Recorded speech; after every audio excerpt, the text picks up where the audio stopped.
저는 해병대원 특검법 제2표결에 의원님들께서 찬성표를 행사해 주실 것을 부탁드리고자 이 자리에 섰습니다.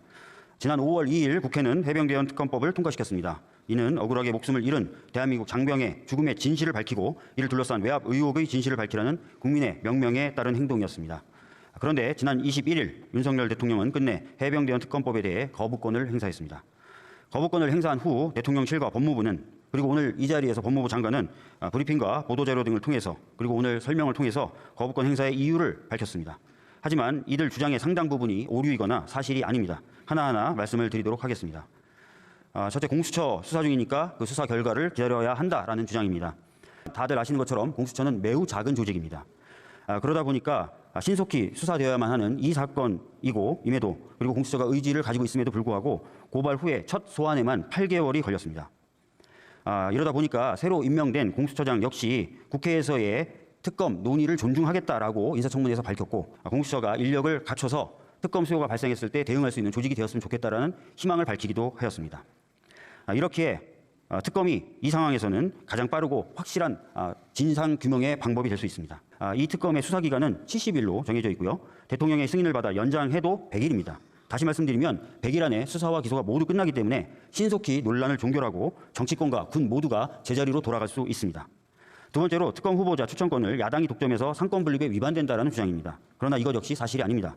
해병대원 특검법의 경우에 대한변협이 4명을 추천하고 그 4명 가운데 야당이 2명을 줄여서 올리면 대통령이 최종적으로 1명을 임명하게 되어 있습니다. 다시 말씀드리면 원천적인 특검 추천 권한은 대한변협이 행사하게 되는 것입니다. 또한 이런 식으로 야당이 특검 추천 인원을 줄이는 것은 최순실 특검법과 드루킹 특검법에도 마찬가지의 규정을 가지고 있었습니다. 특히 최순실 특검 당시에 최순실 씨가 이러한 특검 추천 과정이 헌법에 위반된다라고 헌법소원을 제기했지만 헌법재판소는 이것이 적법 절차 원칙에 위반되지 않는다라고 이미 판단을 내린 바가 있습니다. 따라서 방금 전에 있었던 법무부 장관의 위헌성 관련된 주장은 전혀 사실이 아닙니다. 세 번째로 수사기관에서 수사를 해보지도 않고 특검을 도입한 전례가 없다는 주장입니다. 이것 역시 사실이 아닌데요. 윤석열 대통령이 특검팀 수사팀장을 맡았던 최순실 특검법도 검찰 수사 진행 중에 국회를 통과했고요. 드루킹 특검의 경우에는 검찰이 아닌 경찰이 수사하는 중에 도입되었습니다. 오히려 최근 10년간 수사기관의 수사가 끝나고 특검을 도입한 사례는 고 이해람 중사 사건 단 한 건에 불과합니다. 굉장히 오히려 이런 상황이 예외적이라는 것입니다. 네 번째로 브리핑 조항이 독소 조항이다라는 주장인데요. 앞선 특검법에 반복적으로 들어있던 조항입니다. 한 번도 문제가 되지 않았던 이 조항이 갑자기 이 특검법에 있어서만 문제가 된다는 것은 도저히 이해할 수가 없습니다.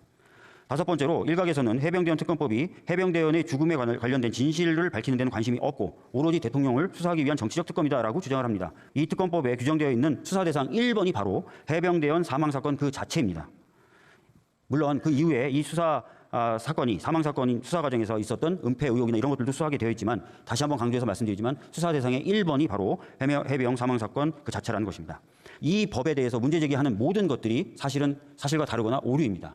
따라서 그러한 주장에 기초해서 판단해 오셨던 국민의힘 의원님들께서 제발 부탁을 드리니 판단을 바꿔주셨으면 좋겠습니다. 저희들이 얘기하는 이 근거도 귀를 기울여서 들어봐 주시고요. 균형 잡힌 근거 하에서 무엇이 더 진실을 밝힐지 적합하고 국민의 요구에 부합하는지 제대로 된 판단을 해주셨으면 좋겠습니다. 진심으로